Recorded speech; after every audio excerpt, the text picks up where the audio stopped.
Well, here we are, folks. It is the summer. It is probably like July or something.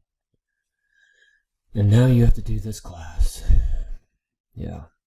Me and you both, buddy. Okay. So what I'm going to try to do here is just walk you through what is expected of you this year. Or no, not this year. This summer. Okay? And what I think you should do, how I think you should go about it, etc. This will be the first video in a series of like 2 or 3 or maybe 4 videos that I'll post on D2L over the next couple weeks. But the purpose of this particular video is to introduce you to the class, help you understand the syllabus, and where to find everything. Okay, so when you log into our class on D2L, everything you need will be here. Okay, including these videos that I'll probably upload. I'll probably create some folder over here for the videos. Okay, so I've already put every single assignment that's due in. Here you can see their due dates. All right.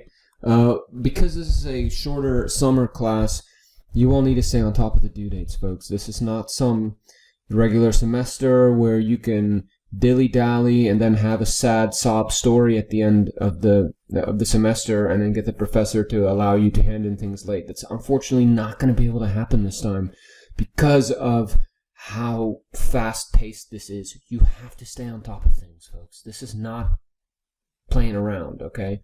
Also, I'm going to have a child that's going to be born in late July, all right?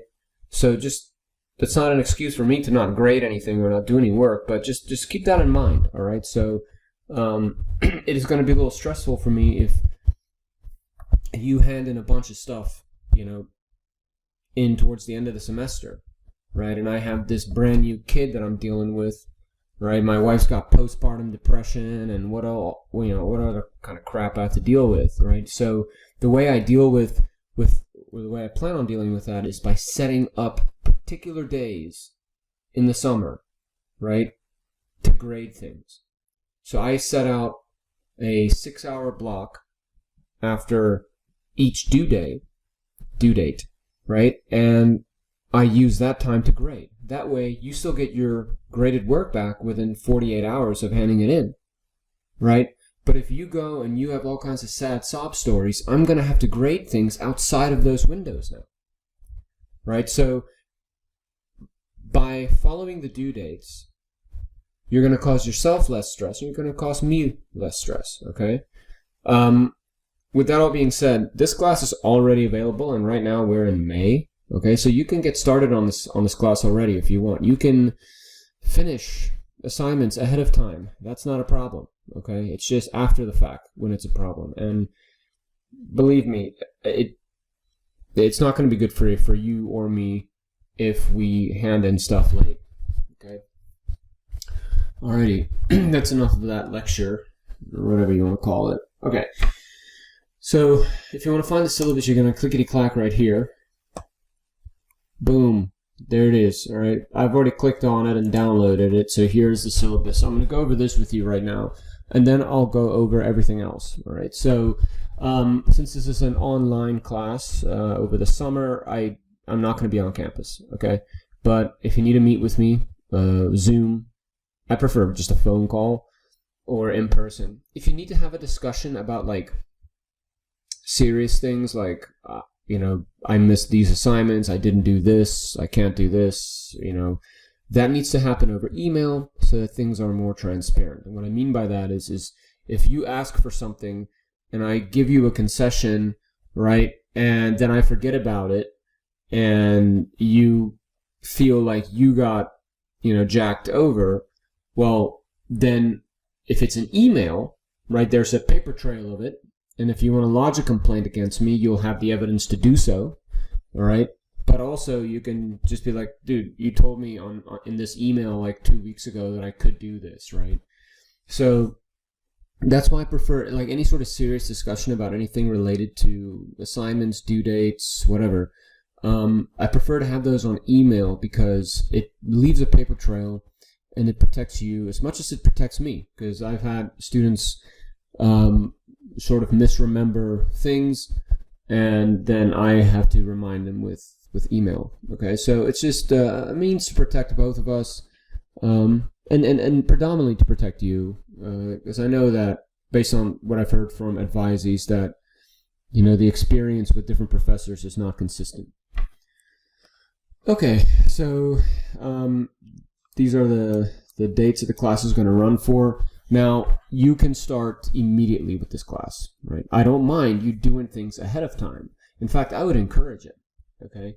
The more time you give to yourself for this class, the easier it's going to be. Like, if you start now in May, right, you can be well done ahead of time. So use your time wisely. It is available. I will grade stuff that's been handed in early. There's no textbook for this, but you're going to have to learn how to find academic articles, okay? And you can do that on Google Scholar, and if Google Scholar doesn't have the actual article for you, you look up that article on the Penfield Library. The Penfield Library has videos and stuff to show you how to use it, but I will later in this series of videos, or whatever you want to call them, make a Google Scholar video to show you how to use Google Scholar. I prefer Google Scholar, but like I said, they don't always have all of the content that you need. So it might show you an actual article, but it might not have a link to the PDF of that article. And so you then take that information, you put it into Penfield, and they will usually have that article. And if they don't, you just do an interlibrary loan, and they'll get that article for you ASAP. You need to use Microsoft Word and Microsoft PowerPoint, and you need to have Zoom, okay? And you'll understand why, right? So the reason I need you to use Microsoft Word and PowerPoint is because that's what the university provides you. If you're like, I haven't gotten it from the university, go to the computer information desk website on SUNY Oswego, and you can download free versions of Office 365. Also, you can use Google products, okay? But if you're handing in something, you need to hand in a PDF version of that Google Doc, right? So you can create something on Google Docs, then you can download it as in PDF, right? And so the PDFs are fine. It's just D2L gets all wonky when people hand in like a Google Doc or a Apple Doc, whatever they call that, right? So just make sure that you hand in a format of file that is Gucci, okay? And the problem is D2L has a cry fest when it comes to anything that's not Word or PDF, all right? So that's why I'm like, it's not because I'm a jerk, all right? It's not because I hate Apple, even though I'm not a big fan of Apple products. I don't even like iPhones, okay? I have a Google phone, and they're way better than your iPhone. But that has nothing to do with anything, in that I just want things to be easy for you and for me. I don't want to email you and be like, you had it in the wrong format. Now, I also know what some of you have been doing is you purposefully hand in a blank document that's from the wrong format, and then I can't open it, and then I email you and I ask you to hand in the proper format, and it buys you a couple days. But I have found a way around that now. So don't worry, I'll catch you. Not like I'm trying to catch you or anything, but if my spidey senses go off, I will investigate. Just here's the thing, though. You don't have to worry about any of that. We don't have to come to this confrontation if you just follow the due dates, right? It's as easy as that. I recommend you get an APA manual, but you don't need it. You can find all the information about APA on the interwebs. Also, if you have Grammarly, I would download Grammarly. It is free. Now, there's a expensive version of it, which is dopalicious, but I would just do the free version. It just helps you. It gives you some advice sometimes. So I would download that. Okay. So this class, you're going to have 3 grades in this class, right? They're big time, but I'm giving you lots of opportunity to create drafts and all that. So I remember, like, I want you all to understand that I set up this class to help you get through it, all right? So the assignments that I've created and the way that I've created them will test you on everything you've learned in college, okay, especially in criminal justice. It will test your writing skills and it will test your verbal skills, all right? But I've also set these things up so that you won't necessarily fail them if you just do them. So you're going to have these 3 assignments, and they should be pretty straightforward, okay? So remember, this is the last class in the criminal justice sequence, and so I want you to think about it like that. Whoops-a-daisy, there goes my microphone wires. Okay, so the purpose of this whole class, right, is for you to apply everything that you've learned in criminal justice, and even in other classes, okay, to one assignment that is going to be driven by your own criminal justice interests, okay? So I'm not going to be teaching you much, instead of you showing me what you got, okay? We need to make sure, did you crush it? Did you crush it? Can you crush it, okay? And so my job with this class, or my intentions with this class, is to help you reflect back on everything you've learned in this major and crush it, okay? So what you're going to do is, all of the assignments, all 3 of these assignments are going to be related to each other, right? So you're going to write initially a annotated bibliography, and we're going to go over what that does, what it is, right? And then based on your annotated bibliography, you're going to write a problem statement paper, and then you're going to record a video of yourself making a presentation on that problem statement paper. All right. So essentially, we're going to start off very crudely, and you're going to refine things, and then eventually be able to tell me about it verbally. Okay. So first, we'll start off with the annotated bibliography. All right. So the point of this is for you to find gaps in the literature. And you're like, what does that even mean? It means that you have to find areas on a particular topic within criminal justice research that you feel like needs more attention, all right? So what you're going to do is you're going to be required to find 15 peer-reviewed scholarly research articles, okay, about any topic within criminal justice that interests you. Now, when I say any topic, there are some limitations here. Like, I don't want you to focus on serial murder, theory testing, or anything to do with juveniles, okay? So I want you to think about criminology. I want you to think about criminal justice policy, like the war on drugs maybe, or, I don't know, mandatory minimum sentencing. I want you to think about policing issues maybe, police legitimacy, police effectiveness, or something that happens in the courts, like sentencing guidelines, or prosecutorial discretion.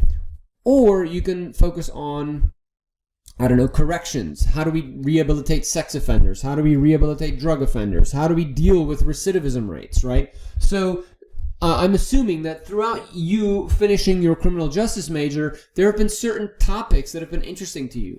Maybe you've been really into policing. Maybe you've been really into learning about sex offenders, or, I don't know, recidivism, okay? So these are the things you need to think about and pick a particular topic within those general areas in criminal justice. And that is what your whole semester is going to focus on. So what I'm saying to you is you're picking any topic within criminal justice that interests you, and that's all you're going to be focusing on for the rest of the semester.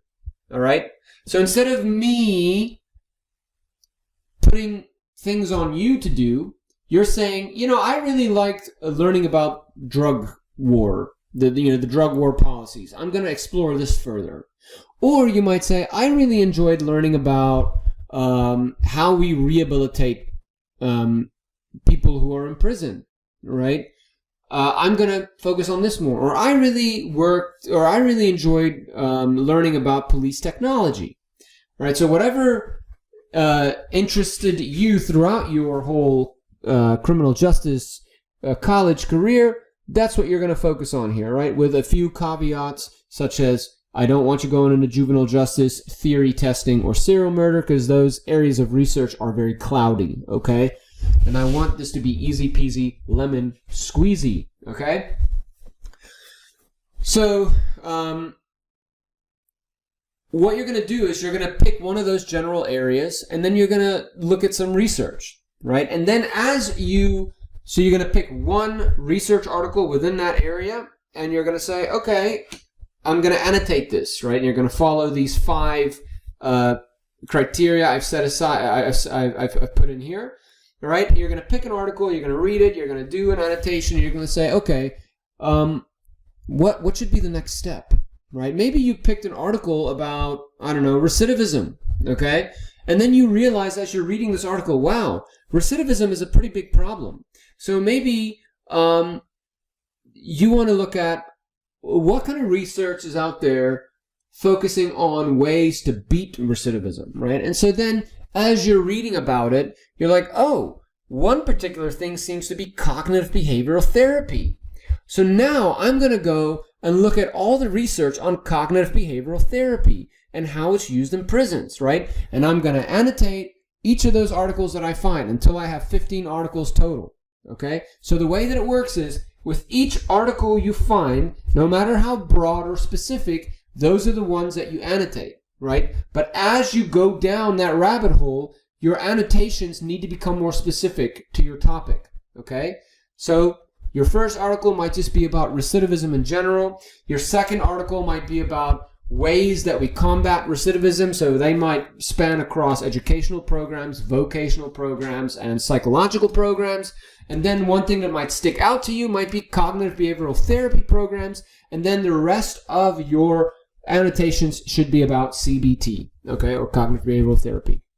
So that's what you are going to do, all right?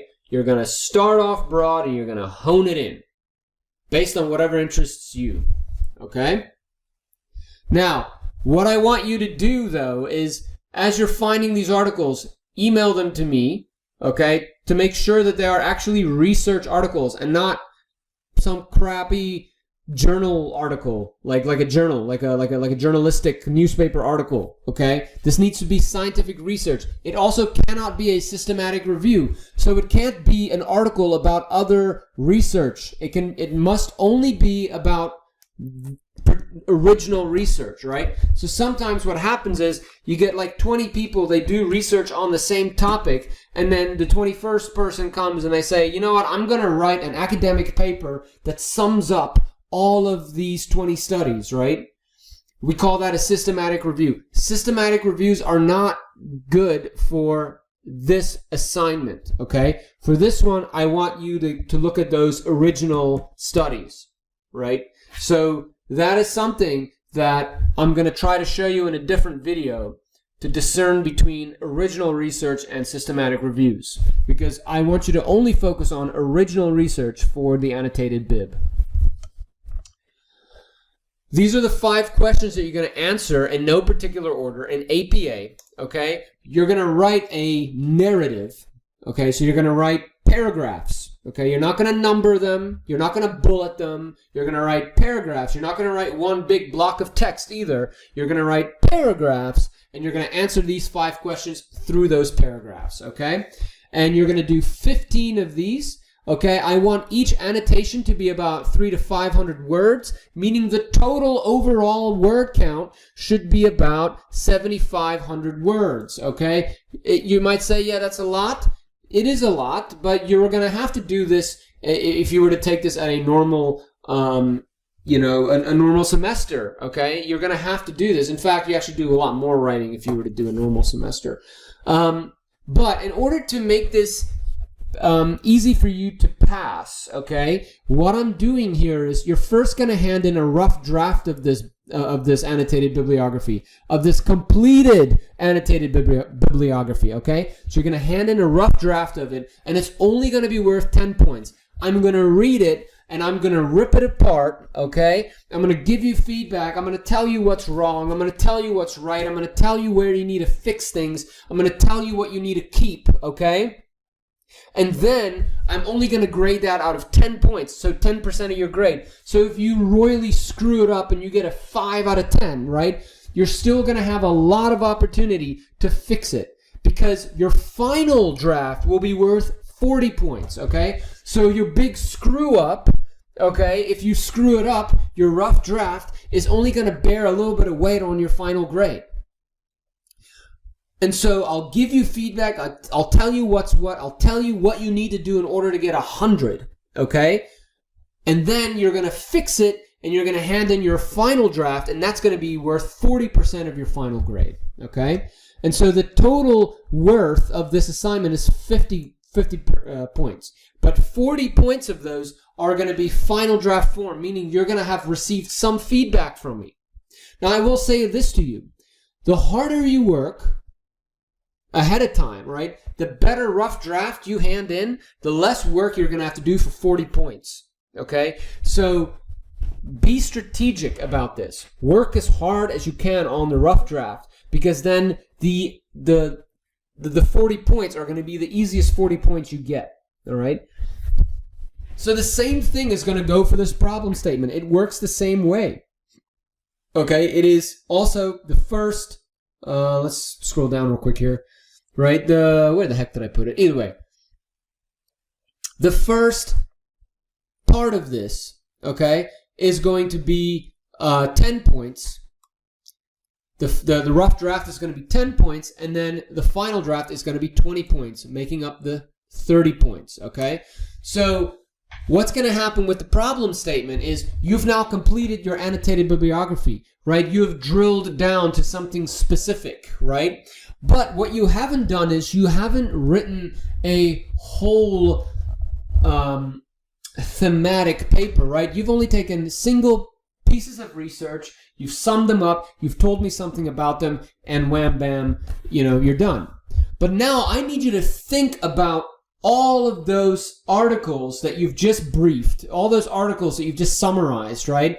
And I want you to find a theme, and then I want you to write about that theme, okay? So the thing is, right, if you've read 15 articles on one specific topic, right, there's going to be some things you see in those articles if you actually pay attention, right? You'll be like, every single research article tends to use survey data, right? But what about interview data? We haven't really gotten a lot of good qualitative data on this. What if we had qualitative data on this particular topic? What would it tell us, right? Or you might say, a lot of these studies have used small samples. I wonder why that is. What would it be like if we had larger samples, right? Or you might say, a lot of these hotspots policing studies have looked at these and these and these crimes, but they haven't really looked at gun crimes, right? Like, so you might want to think about all those 15 articles that you've read and see what themes come out, what themes exist across all of these articles, okay? We call that being able to synthesize information, right? You're looking at all this crude information, all this raw data, and you're saying, what can I take away from this? And that's what your problem statement is going to be about, right? You're going to have to find what I call a gap in the literature. So this is, when you think about all 15 of your articles, what have they not done yet, right? What do you want to know in addition to what you've read? That is called a gap in the literature, and then you're going to write me a paper about that, and we call that paper a problem statement, okay? You need to be as specific as possible, right? This is all about drilling down, all right? Think about basic things, research methods, general, where has this research been replicated, right? How much research is on one particular type of program, right? What type of data are they using? What type of data can they be using, right? So these are the things I need you to think about. So here you're going to use all 15 of your articles in addition to 5 additional articles, and you're going to write me a paper, and you're going to answer these 5 questions in no specific order. Okay, in narrative form. All right? So by answering these 5 questions, okay, you will be able to give me a good problem statement. All right? So I want you to tell me what gap exists in the research, right? What is good about the existing research? What is bad about the existing research, right? What can we do to address this issue that you have found in the research? And what is that going to mean for scholars and for practitioners? So like, let's say you find, okay, there's a lot of research on recidivism that says that recidivism is really bad. It's predominantly bad because there's not a lot of programs for our people in prison, right? So people go to prison, they sit there, and they hang out with other people who are in prison who are sitting there, and they don't receive any help, and then they come out again, and they have learned nothing in prison except for how to be more of a shit apple, right? And then they go and they commit crime, and wham bam, back in prison in 3 years, right? That's about 2/3 of them, okay? So you're like, recidivism is a mondo problem, okay? But there are some programs, here and there are some programs. Some of these are cognitive behavioral therapy, right? So you're like, okay, there's been a lot of research done on cognitive behavioral therapy, but a lot of the samples are small. There also seems to be some variance between how they're run. Like the way they are run can also impact their success. So what I think needs to happen is we need to look at this particular way that says, you know, that's been that's shown a lot of success, and we should replicate this across different states, or maybe across different types of offender types, right? Maybe they've only been studied on low risk offenders, right? Maybe they haven't really been studied among sex offenders or drug users or violent offenders, right? So that's what I want you to think about and be like, what we need to do next is we need to now create a CBT program that works, the effective way, and then we need to include a larger variety of people in these programs to see how CBT impacts different types of offenders. And then you'll say, this is useful because it'll help practitioners to understand how to deliver CBT to different types of people, right? But it'll also give the scholarly community, professors and academics and students, more information on how CBT works and how it impacts recidivism, right? So the whole point of this is you're saying, look, I read all these freaking articles, right? I found that a lot of research has been done on this, but not on this. And I think if we did research on this other thing that's been understudied, this is how it's going to benefit us as both people who work in criminal justice, aka practitioners, and people who study criminal justice, aka professors and students. That's it, okay? 3,000 words. Wham bam. Same thing, you're going to hand in a draft that's only worth 10 points, right? I'm going to rip it apart, I'm going to tell you how to get an A, and then you're going to have 20 points to improve it, all right? So let's say you fail both first drafts. You fail, you get a 0 on them, okay? You'll still have an opportunity to get a B in the class, but you're not going to get a 0 on them because if you hand in just something, you're not going to get a 0, right? So let's say you get 50s. Right? Let's say you get 5 out of 10 on each of these rough drafts, right? Which I already think is going to be not that, you're not going to get a 5 out of 10. But let's say you do, all right? You still have 90 points to get, right? You can still get an A in the class. So it is just how good are you at reading the feedback and applying it on your final draft, right? And remember, when I grade these final drafts, I don't just look at did you meet the criteria? I also look at what is the level of improvement that you've shown. That also factors into my grade, okay? And again, I'm not here to fail people. Many of you have taken classes with me before. My job, I don't see my job as one to freaking fail you, okay? I feel like my job is to help you succeed, right? To get you out of here, right? And that's my focus here. So I'm going to do everything in my power to not fail you and to get you out of here. Now, you have to meet me in the middle, right? And just do do what the syllabus asks you to do when the syllabus asks you to do it. If you just do that, right, I will try my best to get you out of here. All right. If you're freaking out, man, you can always send me drafts of your rough drafts as long as it's like a week before the due date. So let's say you're like, I'm really nervous about this annotated bib. I'm going to do this like 3 weeks before it's due. And then I'm going to send that draft to Martin to look at on, to read over. I'll read it over. I'll give you some very general feedback. Okay, I'm not going to give you any answers, but I'll give you some general feedback. Hey, focus on this, focus on this, focus on this. Then you get that, you address that, then you hand in your rough draft. Then I'll give you more specific feedback and the grade, and then you can do your final. So yes, you can you can email me drafts of things way ahead of time, a week ahead of time, but I will not look at it if it's less than a week, okay? Because you're asking me to do something that is already beyond what I'm supposed to do. Okay?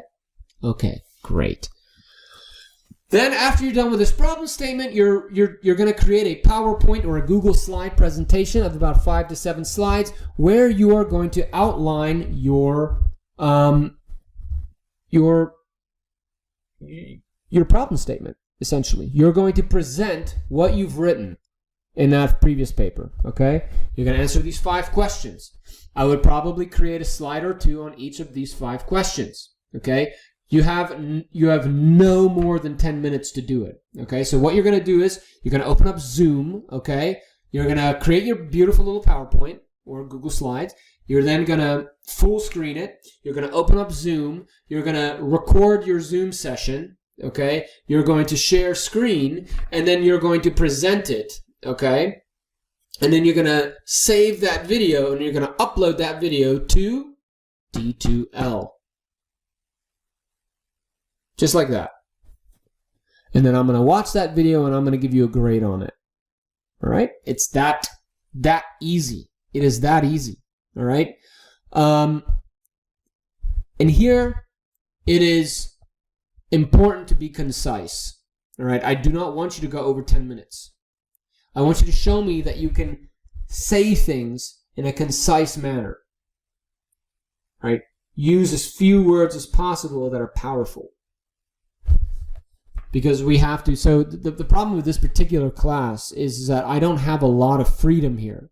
I have to test your written skills, which is all of these assignments. I have to test your ability to think critically, which is why we have the problem statements. And I have to test your ability your information literacy ability. That means, do you know the difference between journalism and academics? Okay, and so that's all three of these assignments. And then I also have to test your verbal skills. Okay, and so that is why I have these assignments set up like this. Okay, if I had more freedom, maybe some of the assignments would have been a little different. Okay, but my hands are tied because it's 401. All right. This is let me just show you how the D2L works real quick. Here it is. All right. So course home and click back. Okay. So there are going to be some readings that you have to do on your own time, right? These are made to give you some ideas of here's what a systematic review is, okay? Now, the good thing with a systematic review is it'll show you where to find original studies. Same here, okay? Drug court. Then I also have some other things here to help you think about what is your avenue of research that you want to go down. All right? All the assignments that you have to hand in, you hand them in right here. So your annotated bibliography, rough draft, clickety-clack, Word document, submitted here, okay? Oh, your final draft, clickety-clack, Word document, submitted here. There's the due date, okay? Problem statement, rough draft, clickety-clack, submit here. There's the due date, okay? Problem statement, final draft, clickety-clack, submit here. There's the due date. And your asynchronous video presentation, clickety-clack, video file. There's the due date. Alrighty? I have every single due date already listed on here. Your syllabus is already listed on here. I'm making these videos that I don't even have to make to help you. That's how I'm showing you respect. If you want to show me respect, try to hit the due dates as best as you can. Alright? Try your best to not give excuses. Even when you're justified to give an excuse. I'll tell you this. There's been so many times where I've been asked by a supervisor or by a boss to do something, and I had a legitimate excuse as to why I didn't do it the right way or why I didn't do it on time, and I never gave that excuse. I took responsibility. I said, won't happen again. Even though I could have given the excuse, I could have given the sad story.